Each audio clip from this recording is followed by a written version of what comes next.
हाय दोस्तों, हमारे YouTube channel राज lecture में आप सभी का स्वागत है। जैसा कि आप लोग पता है कि हमने अपने एक्सरसाइज नंबर 3.2 के 10 क्वेश्चनों को हल कर लिया था। तो आज की वीडियो में यानी हम लेक्चर नंबर 10 में बात करने वाले अपने 11वें क्वेश्चन से। तो चलिए देखते हैं अपने कितने क्वेश्चन हो पाते हैं। और इसी के साथ जिसने भी अभी तक चैनल को सब्सक्राइब नहीं किया है तो मुझे चैनल पर जाकर सब्सक्राइब कर ले, और वीडियो को लाइक नहीं किया है तो वीडियो को लाइक करना ना भूलें, और अपने दोस्तों में चैनल को शेयर जरूर कर दें।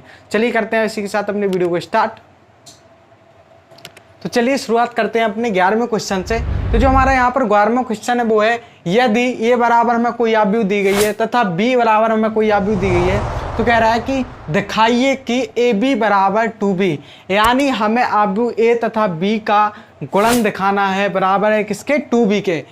तो यहाँ पर हमें ज्ञात करना है ए बी बराबर है 2b के। तो चलिए इसके लिए सबसे पहले हमें क्या ज्ञात करना होगा, ए बी। तो चलिए ए बी ज्ञात कर लेते हैं। और ए बी ज्ञात करने के लिए आप जानते हैं कि किन्हीं भी दो आव्यूहों के गुणन करने के लिए सबसे पहले हम उनको चेक करते हैं कि उनका गुणन संभव है या नहीं। तो आप लोग इसको चेक करना जानते हैं क्योंकि हमने अपने पिछले 4 लेक्शंस में इन्हीं पर बहुत ज़्यादा चर्चा की है। तो चलिए हम सीधा ही इसको हल करेंगे क्योंकि इनका जो क्रम होगा या इनका जो रूल होता है जो चेक करने का बिल्कुल सही है। क्योंकि यहाँ पर देखेंगे कि जो हमारे आव्यूह ए का क्रम है वह 3/3 है और आव्यूह बी का भी क्रम हमारा क्या है 3/3। तो आपको दिख रहा होगा कि यहाँ पर n1 बराबर m2 स्पष्ट है। तो यहाँ से हमें सीधा पता चल गया कि इसका जो गुणन है वह संभव है। चलिए करते हैं। तो ए बी के लिए हम लिखेंगे ए को सबसे पहले तो 2 0 0 0 2 0 0 0 2। ओके, अब लिखेंगे आव्यूह बी को। बी क्या है हमारी x1 y1 z1 x2 y2 z2 x3 y3 z3। Okay, तो यहाँ पर हमने क्या लिख दिया, आव्यूह ए को इनटू के गुणा में लिख दिया आव्यूह बी के। चलिए इसका हल करते हैं अपने वही मेथड किसके, रो मल्टीप्लाई बाई कॉलम के द्वारा। चलिए हम उठाएंगे इस अपनी रो को उठाएंगे और आव्यूह बी के सभी कॉलमों में गुणा करेंगे एक एक कर। तो चलिए करते हैं। 2 का गुणा करें x1 में तो आएगा 2x1 प्लस 0 का गुणा करेंगे x2 में तो 0 प्लस 0 का गुणा करेंगे x3 में तो 0। अब उठाएंगे हम इसी रो का करेंगे दूसरे कॉलम में, 2 का गुणा करें y1 में तो हो जाएगा 2y1 प्लस 0 का गुणा करें y2 में 0 प्लस 0 का गुणा y3 में तो 0। अब हम इसी रो का करेंगे तीसरे कॉलम में तो हो जाएगा हमारा 2 का गुणा करेंगे z1 में तो हो जाएगा 2z1 हो जाएगा 0 प्लस 0। आप इसको कर देख सकते हैं। इसी प्रकार हम लेंगे अपनी दूसरी रो को और आव्यूह बी के हम सभी कॉलमों में गुणा कराएंगे। तो 0 का गुणा करेंगे x1 में तो 0 प्लस 2 का गुणा x2 में तो 2x2 प्लस 0 का गुणा x3 में 0। अब इसी रो का हम करेंगे दूसरे कॉलम में तो इसी प्रकार हो जाएगा 0 2/2 प्लस 0। इसी प्रकार हम क्या करेंगे, इसी का गुणा इसी रो का करेंगे तीसरे कॉलम में गुणा तो आ जाएगा हमारा 0 प्लस 2z2 प्लस 0। आपको ये कैलकुलेशन बहुत ही सरल है इसलिए हम इसको जल्दी कर ले रहे हैं। तो यहाँ पर अब हम उठाएंगे अपनी तीसरी रो का और करेंगे सभी कॉलमों में गुणा। 0 का 0 में तो 0 प्लस 0 का x2 में तो 0 प्लस 2 का x3 में 2x3। इसी प्रकार हम इसमें करेंगे तो आएगा 0 प्लस 0 प्लस 2y3। इसी प्रकार हम इसमें करें तो आएगा 0 प्लस 0 प्लस 2z3। तो यहाँ पर हमारा हो जाएगा। अब हम क्या करेंगे, जो हमारे 0 0 लिखे हैं उनका कोई मतलब नहीं है तो उनको हटा देंगे। तो यहाँ से हमारा आएगा ए बी बराबर आएगा 2x1 2y1 2z1 2x2 2y2 2z2 और यहाँ से आएगा 2x3 2y3 2z3।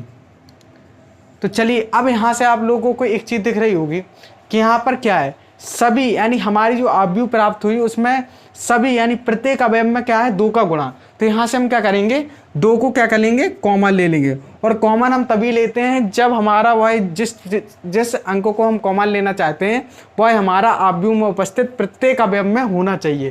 तो यहाँ पर जो हमारा 2 है वह हमारे आव्यूह में उपस्थित प्रत्येक अवयव में है। तो यहाँ से हम क्या करेंगे 2 को कॉमन ले लेंगे। तो यहाँ से हमारी जो आव्यूह आएगी वो यहाँ से जो हमारा आगे आएगा वो आएगा ए बी बराबर हो जाएगा 2 ब्रैकेट में x1 y1 z1 और x2 y2 z2 x3 y3 z3। और यहाँ से आप लोग देख रहे होंगे कि जो हमारी दो कॉमन लेने के बाद जो हमें आव्यूह मिली वो क्या है, हमारे आव्यूह बी के बराबर है। तो यहाँ से हो जाएगा ए बी बराबर हो जाएगा 2 गुणा बी के। तो यहाँ से हमने सिद्ध कर दिया कि ए बी यानी आव्यूह ए तथा आव्यूह बी का जो गुणन है वो है हमारे 2b के बराबर है। तो यहाँ से आप लोग देख सकते हैं इसका आंसर आ चुका है और हमने इसको प्रूव कर लिया है। चलिए आप इसका स्क्रीनशॉट ले लीजिए और इसी के साथ बढ़ते हैं अपने अगले क्वेश्चन में। तो चलिए बात करते हैं अपने 12वें क्वेश्चन की। तो यहाँ पर जो हमारा 12वां क्वेश्चन है वो है, यदि a बराबर हमें कोई आव्यूह दी गई है तथा b बराबर हमें कोई आव्यूह दी गई है तो कह रहा है कि दिखाइए कि ab बराबर है pb के। तो यहाँ पर आप लोग देख रहे होंगे कि जो हमारा ये वाला क्वेश्चन है इसके जस्ट पहले हमने जो 11वां क्वेश्चन पढ़ा सेम वैसा ही क्वेश्चन है। तो ये क्वेश्चन आप लोग कर सकते हैं, इसलिए मैं इस क्वेश्चन को छोड़ रहा हूँ। आपको इसका होमवर्क समझकर आपको घर पर करना है स्वयं। तो चलिए अब देखते हैं अपने 13वें क्वेश्चन को। चलिए दोस्तों, तो हमारा जो अगला क्वेश्चन है वो है हमारा 13वां, और 13वां क्वेश्चन में लिखा है यदि हमें ये आव्यूह और इस आव्यूह के बराबर है तो ज्ञात कीजिए x तथा y के मान। यानी हमें इस क्वेश्चन से x तथा y के मान निकालने, यानी ये हमें कोई इक्वेशन दी गई यानी समीकरण दे रखा है जिससे हमें क्या x और y के मान ज्ञात करने हैं। तो यहाँ पर आप लोग एक चीज़ देख रहे होंगे कि हमें दे रखा है, हमें कोई आव्यूह उस साइड दे रखी है और समीकरण मान लो कि ये एक प्रकार का एक समीकरण है जिससे हमें क्या x तथा y के मान ज्ञात करने हैं। चलिए करते हैं। तो यहाँ पर हम क्या करेंगे, यहाँ पर हम जो हमारी इसको यदि हम आव्यूह a मान लें और इसको यदि हम आव्यूह b मान लें तो हम पहले क्या करेंगे, आव्यूह a तथा आव्यूह b का क्या कर देंगे, गुणन। तो गुणा करने से हमारे क्या हो जाएगा, एक आव्यूह में परिवर्तित हो जाएगा। फिर हम क्या करेंगे, उससे इसका कंपेयर, क्योंकि हमने अपने 3.1 में क्या तो यदि हमने पढ़ा है कि यदि कोई दो आव्यूह आपस में बराबर होती हैं तो उनके संगत पद भी आपस में बराबर होते हैं। तो पहले हम क्या करेंगे, इन दोनों का गुणा करके एक आव्यूह में परिवर्तित कर देंगे। फिर इससे हम वही अपना नियम लगा देंगे जो हमने 3.1 में बहुत यूज किया उसका, तो हमारा x तथा y के मान आ जाएंगे। तो यहाँ से सबसे पहले हमें क्या करना है, इनका गुणन। तो सबसे पहले इनका क्रम ध्यान दें। तो ये हमारी 2/2 की, जो हमारी पहली आव्यूह है वो क्या है 2/2 की, और हमारी जो दूसरी आव्यूह है वो है 2/1 की। तो यहाँ से आप लोग देख रहे हैं कि पहली आव्यूह में स्तंभों की संख्या यानी n1 बराबर है दूसरी आव्यूह में पंक्तियों की संख्या यानी 2 के। तो यहाँ पर आप लोग देख रहे हैं कि जो हमारा n1 बराबर m2 है, तो यहाँ से सिद्ध होता है कि इन दोनों का गुणन संभव है और इनका जो क्रम होगा वो क्या होगा, इनका क्रम होगा 2/1 का। चलिए करते हैं। तो यहाँ से हम लोग करें तो x इसको लिखते हैं x, y इसको ऐसे ही रहने देते हैं बराबर, इसका गुणा करें तो आएगा हमारा, इस रो का करेंगे इस कॉलम में तो आ जाएगा 3 चौक 12। अब 4 का करेंगे 2 में तो 4 दूनी 8। अब इसका करेंगे इसमें गुणा तो हो जाएगा हमारा 2 चौको 8। अब इसका करेंगे इसमें 3 दूनी 6। सॉरी। तो हम क्या करेंगे, सबसे पहले हमने क्या किया 3 का 4 में किया 3 चौक 12 प्लस 4 का करेंगे 2 में तो आएगा 4 दूनी 8। अब करेंगे दूसरी रो लेंगे और अपनी दूसरी आव्यूह के कॉलम में गुणा करेंगे। तो 2 का गुणा करेंगे 4 में तो हो जाएगा 8 और 3 का गुणा करेंगे 2 में तो आएगा 6। तो यहाँ से हम यहाँ से जोड़ देंगे तो आ जाएगा x y बराबर आ जाएगा हमारा 12 8 20 8 6 14। तो यहाँ से आप लोग देख रहे होंगे कि हमारी जो आव्यूह अब हमारा क्या है कि एक इक्वेशन बन गई, लेकिन अब क्या है इसमें जो 2 आव्यूह थी अब वो एक आव्यूह बनी, क्योंकि हमने इन दोनों आव्यूहों का क्या करा दिया, गुणा करा दिया। तो अब हमने आपको एक कंडीशन पढ़ाई थी, क्या पढ़ाई थी, यदि कोई 2 आव्यूह समान है यानी उनके क्रम समान है, आव्यूह का क्रम समान है और वो एक दूसरे के बराबर हैं तो उनके संगत पद कैसे होते हैं, बराबर होते हैं। तो चलिए कर लेते हैं इनके संगत। x के संगत क्या होगा हमारा 20 और y के संगत हो जाएगा 14। तो यहाँ पर x का मान आएगा 20 और y का मान आएगा हमारा 14। तो यहाँ से हमने x तथा y के मान ज्ञात कर लिए। तो यहाँ से आप इसका स्क्रीनशॉट ले लीजिए और बढ़ते हैं अपने अगले क्वेश्चन की ओर।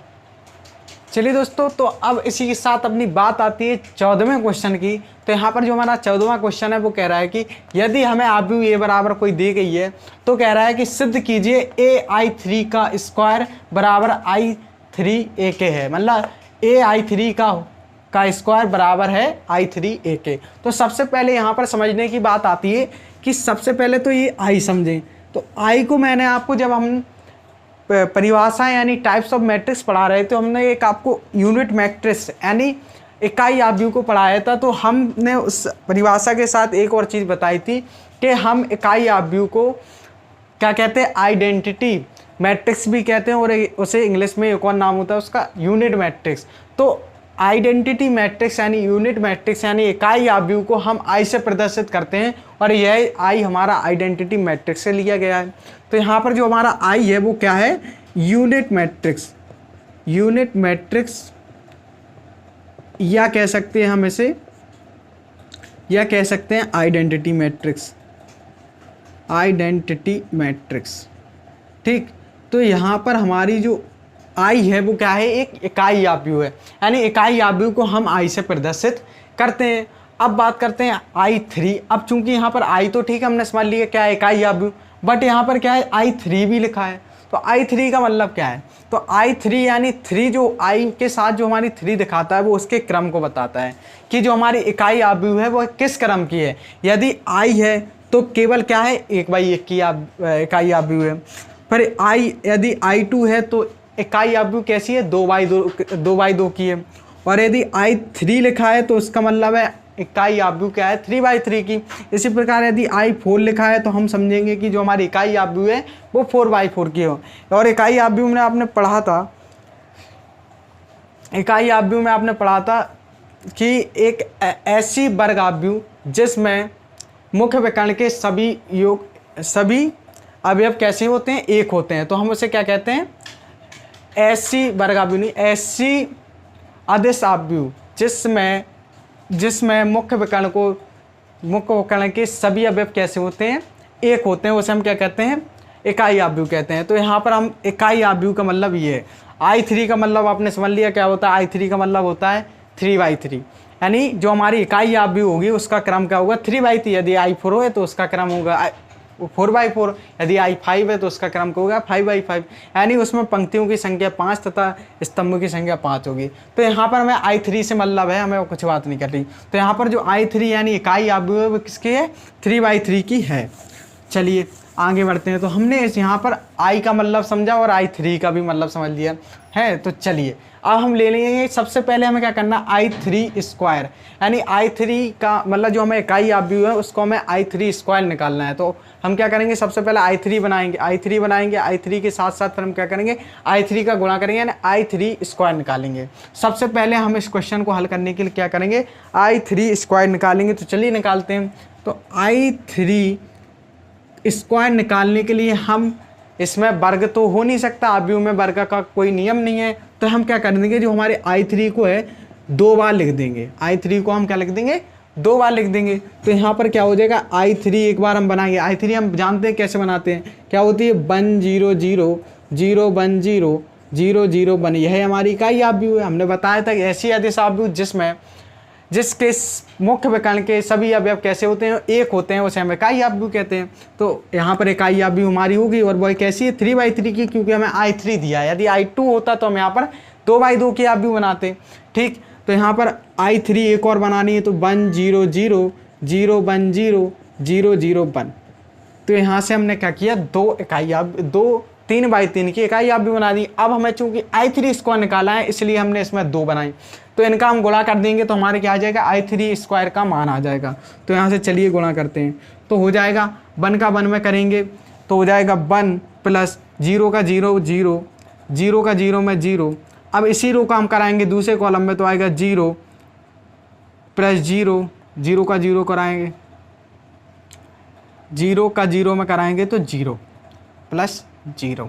ओके, अब हम बात करेंगे इसका 0 की, फिर करेंगे इसी रो की हम करेंगे तीसरे कॉलम में गुणा, तो हो जाएगा 1 का 0 में होगा 0 0 का 0 में होगा प्लस 0 0 का 1 में होगा प्लस 0। अब इसी प्रकार हम इनका सम्य करते हैं, तो जल्दी जल्दी कर लेते हैं। तो 0 का 1 में होगा 0, 1 का 0 में होगा 0 प्लस 0 का 0 में होगा 0। इसी रो का हम करेंगे दूसरे कॉलम में, तो 0 में 0 का होगा गुणा तो 0, 1 का 1 में होगा तो 1 प्लस 0 का 0 में होगा तो 0। और इसी प्रकार हम इसी रो का तीसरे कॉलम में भी कर लें तो आएगा 0 प्लस 0 प्लस 0। आप इसको करके देख लेना, यही आएगा। इसी प्रकार इसमें भी आएगा 0 प्लस 0 प्लस 0, इसमें भी आएगा 0 प्लस 0 प्लस 0। यहाँ आएगा आपका, देख लेते हैं 0 प्लस 0 प्लस 1, यहाँ पर आपका ये आएगा। तो आप इसकी कैलकुलेशन कर लेना, हमने थोड़ा जल्दी कर दिए क्योंकि हमारे पास क्वेश्चन बहुत जाता है और समय बहुत कम। चलिए यहाँ से हमारा क्या होगा, अब इसको हम देख लेते हैं क्या आता है। तो i3 स्क्वायर का जो हमारा मान आएगा वो क्या आएगा, i3 स्क्वायर का जो मान आएगा 100,0,1। तो यहाँ से आप लोग एक चीज़ और नोटिस कर लें, एक चीज़ और आपको बता दें कि यहाँ से हमने क्या किया, i3 स्क्वायर यानी इकाई आव्यूह यानी 3/3 की हमने 2 इकाई आव्यूहों का जब गुणा कराया यानी i3 स्क्वायर निकाला तो हमारी क्या 3/3 की इकाई आव्यूह की प्राप्त हुई। तो यहाँ से आप लोग एक कॉन्सेप्ट समझ लीजिए कि यहाँ पर हम यदि इकाई आव्यूह पर कितने भी स्क्वायर या 500 चले, यदि हम लिख दें i3 का होल 500 मतलब होल पावर 500 या i3 की होल पावर 1000 हो, तो इसका मान आपसे कोई पूछ दे तो आप सीधा कह देना इसका मान होगा i3। आप इसका चाहे इतनी बार गुणा करा लें, i3 में कितनी भी बार गुणा करा लें या i3 की कितनी भी पावर लगा लें, आपका जो मान आएगा वो आएगा i3 ही आएगा। क्योंकि यहाँ से भी हमने देखा i3 का होल स्क्वायर लिखा था, i3 का हमने 2 बार गुणा कराया है तो हमारा क्या आया, वही मान आएगा, क्या है i3 आया। इसी प्रकार हम i3 हो i2 हो यानी इकाई आव्यूह में कितनी ही पावर क्यों ना हो उसका मान उसी के बराबर होता है। तो चलिए यहाँ से आपने एक और नई चीज़ सीख ली, ठीक। तो यहाँ से हमारा i3 स्क्वायर का जो मान आया वो आया एक इकाई आव्यूह यानी 3/3 की इकाई आव्यूह का मान आया। चलिए तो यहाँ से हमने क्या निकाल लिया, i3 स्क्वायर निकाल लिया। अब ले लेंगे अपन लोग LHS। तो LHS लेकर अब हम हल करेंगे।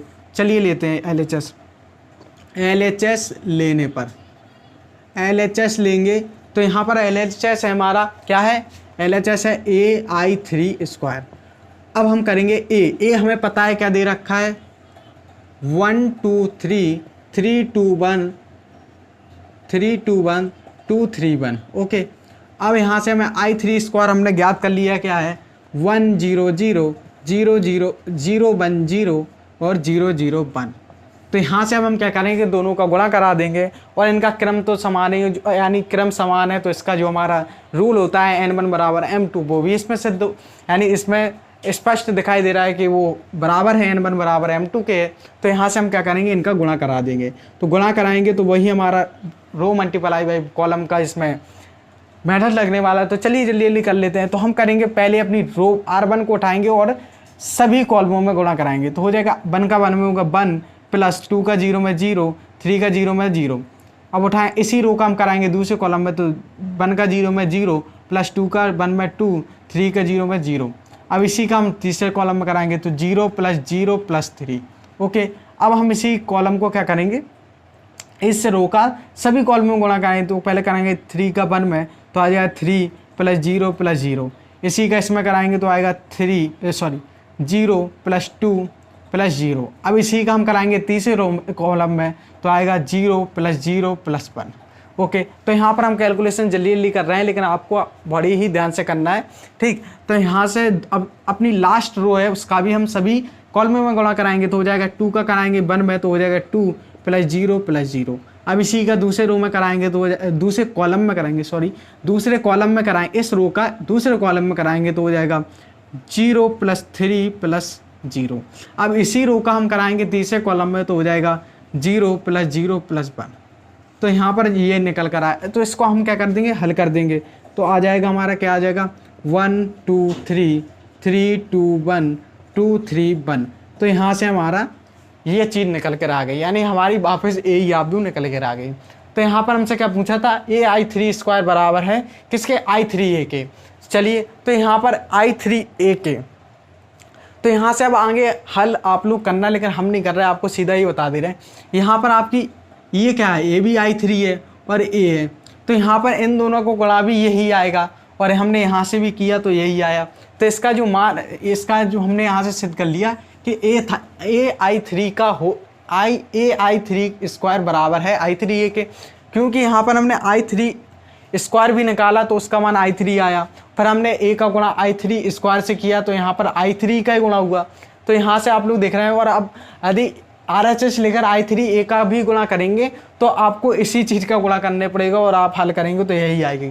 तो अब सीधी बात है कि अपना जो ai3 स्क्वायर बराबर है ai के। AI3 के, तो यहाँ से सिद्ध हो जाएगा, आपका प्रूव हो जाएगा क्वेश्चन। आप इसको आगे करके देख लेना, आपका ये प्रूव ही मिलेगा, क्योंकि आगे सरल है तो करने की कोई बात नहीं। आप यदि जितना समय हम आपको इसको कराने में लगाएंगे उतने में एक और क्वेश्चन हो जाएगा। तो चलिए आप इसका स्क्रीनशॉट ले लीजिए और इस पढ़ते हैं अपने अगले क्वेश्चन की ओर। चलिए दोस्तों बात कर लेते हैं आज के लास्ट क्वेश्चन यानी 15वें क्वेश्चन की। तो यहाँ पर जो हमारा 15वां क्वेश्चन है वो कह रहा है, यदि a बराबर में कोई आव्यूह दे रखी है तथा b बराबर में कोई आव्यूह दे रखी है तथा c बराबर कोई आव्यूह दे रखी है, तो कह रहा है कि दिखाइए कि a स्क्वायर बराबर b स्क्वायर बराबर c स्क्वायर बराबर i2। तो यहाँ पर हमें a स्क्वायर बराबर b स्क्वायर बराबर c स्क्वायर बराबर i2 को ज्ञात करना है। और i2 को आप लोग जानते हैं क्या है, 2/2 की एक इकाई आव्यूह है। आपको मैंने अभी थोड़ी देर पहले समझाया था, 2/2 की इकाई आव्यूह है, ठीक। तो चलिए इसका करते हैं ए स्क्वायर। तो सबसे पहले हम क्या करेंगे, ए स्क्वायर को ज्ञात करेंगे। और ए स्क्वायर को ज्ञात करने के लिए हम जानते हैं कि इसमें आव्यूह में कोई वर्ग वाला मेथड नहीं होता है कि हम वर्ग करके इसे हल करें। तो हम क्या करेंगे, ए स्क्वायर को a इंटू ए लिख देंगे, यानी 2 बार लिख देंगे।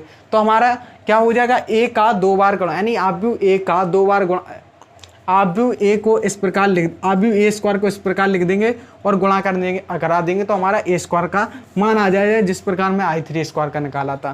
बिल्कुल सेम उसी प्रकार हमें a स्क्वायर, फिर हम b स्क्वायर का इसी प्रकार निकालेंगे, फिर हम इसी प्रकार c स्क्वायर का मान निकालेंगे।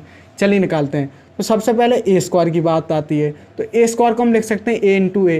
तो चलिए a को लिखेंगे, a क्या है हमारी 1 0 0 1, फिर हमारी a ही क्या है, क्या 1 0 0 1। तो इसकी कैलकुलेशन बहुत ही सिंपल है, आप बहुत आसानी से कर सकते हैं। तो जो हमारा ए स्क्वायर का मान आएगा, इसको हम रो मल्टीप्लाई बाई कॉलम से हल करेंगे। 1 का 1 में करेंगे 1, 0 का 0 में करेंगे प्लस 0, इसी रो का करेंगे दूसरे कॉलम में, तो 1 का 0 में करेंगे 0, प्लस 0 का 1 में करेंगे 0। अब करेंगे दूसरी रो का पहले कॉलम में, तो आएगा 0 प्लस 0। इसी प्रकार हम करेंगे दूसरी रो का दूसरे कॉलम में, तो आएगा 0 प्लस 1। तो यहाँ पर इसको हल करें तो आएगा 1 0 0 1। तो यहाँ से हमारा ए स्क्वायर का मान आ गया।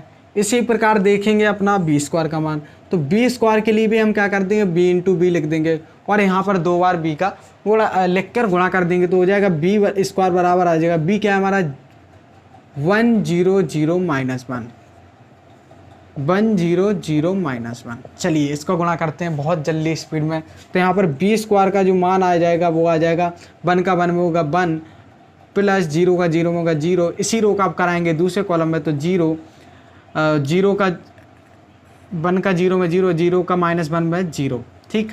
और यहाँ पर अब दूसरी रो का कराएंगे पहले कॉलम में, तो 0, -1 का 0 में तो 0, और 0 का गुणा 0 में तो 0, -1 का -1 में गुणा तो +1। तो यहाँ पर आ जाएगा ये, और बी स्क्वायर का मान यहाँ से निकल कर आएगा 1 0 0 1। ओके, तो यहाँ से आप लोग देख रहे हैं कि ए स्क्वायर और बी स्क्वायर का मान जो है वो बराबर आ गया है। अब हमें क्या सिद्ध करना है, अब हमें सिद्ध करना है ए स्क्वायर बराबर बी स्क्वायर के, तो आ गया। अब सी स्क्वायर निकाल लें तो हमारा आ जाएगा आंसर।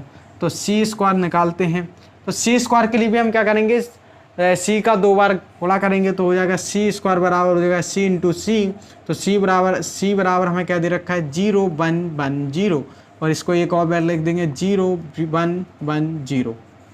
तो यहाँ पर 2 बार हमने लिख दिया। अब इसका गुणा भी कर लेते हैं, चलिए करते हैं। तो सी स्क्वायर बराबर हो जाएगा 0 का 0 में होगा 0, 1 का 1 में होगा 1, 0 का 1 में कराएंगे 0, 1 का 0 में कराएंगे 0, 1 का 0 में कराएंगे 0, 0 को 1 में कराएंगे 0, 1 का 1 में कराएंगे 1, प्लस 0 कराएंगे 0 में, तो 0 आएगा। तो यहाँ से हमने कैलकुलेशन बहुत ही फास्ट की, क्योंकि हम पिछले 5 लेक्चर से इसी पर हमने बहुत ज़्यादा चर्चा की है। तो हम आप लोगों को इस चीज़ को अच्छे से समझ में आने लगी होगी कि हम कैलकुलेशन किस प्रकार से करते हैं।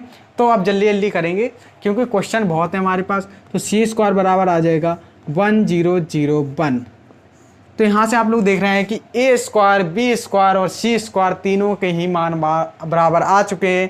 केवल अब रह गया I2। तो I2 को आप लोग जानते हैं कि I को हम कहते हैं इकाई आव्यूह, और जो उसके नीचे अनुलग में लगा है 2, तो उसको कहते हैं हम उसका क्रम। तो यहाँ पर हमें क्या है, इकाई आव्यूह की हमें 2/2 की इकाई आव्यूह बनानी है। तो इकाई आव्यूह बनाना आप लोग जानते हैं, क्योंकि आपने परिभाषा को यदि ध्यान से समझा होगा तो आप इकाई आव्यूह बनाना जानते होंगे। चलिए एक बार मैं आपको फिर से बता देता हूँ कि इकाई आव्यूह की परिभाषा क्या होती है। इकाई आव्यूह को इंग्लिश में कहते हैं यूनिट मैट्रिक्स या आइडेंटिटी मैट्रिक्स। इसकी परिभाषा होती है, ऐसी अदिश आव्यूह जिसमें मुख्य विकर्ण के सभी अवयव कैसे होते हैं, एक होते हैं, उसे हम क्या कहते हैं, उसे कहते हैं हम इकाई आव्यूह। ठीक, तो इकाई आव्यूह परिभाषा समझ ली। अब हमें 2x2 की इकाई आव्यूह बनानी है, तो हमें यही नीचे बना लेते हैं, I2 निकालनी है। तो I2 को हम क्या करते हैं 1 0 0 1, यहाँ पर मुख्य विकर्ण हमारा है ये, और दोनों ही का क्या है 1 1 है। तो यहाँ पर ये हमारी कैसी है इकाई आव्यूह, 2x2 की एक इकाई आव्यूह है। ठीक, तो यहाँ पर आप लोग देख रहे हैं कि a² b² और c² तथा I2 का मान कैसा है, सभी हैं बराबर। तो यहाँ से जो हमें सिद्ध करने के लिए दे रखा था, क्या दे रखा था, a² बराबर b² बराबर c² बराबर I2, वो प्रूव हो चुका है। आप लोग देख सकते हैं बड़े ही आसानी से हमने क्वेश्चन को हल कर लिया। तो इसी चलिए आप इसका स्क्रीनशॉट ले सकते हैं और नोट कर सकते हैं। तो इसी के साथ आज के लेक्चर को समाप्त करते हैं। और आज हमारे हो चुके हैं 5 क्वेश्चन, यानी 11 से 15 तक हमने क्वेश्चन को हल कर लिया है। तो हमारे एक्सरसाइज नंबर 3.2 के टोटल क्वेश्चन हो चुके हैं 15। तो आगे 5-6 क्वेश्चन और हैं, तो उनको भी देख लेंगे, अच्छे क्वेश्चन है। तो बने रहिए और इसी के साथ मिलते हैं अपने अगली वीडियो में। तब तक के लिए गुड बाय।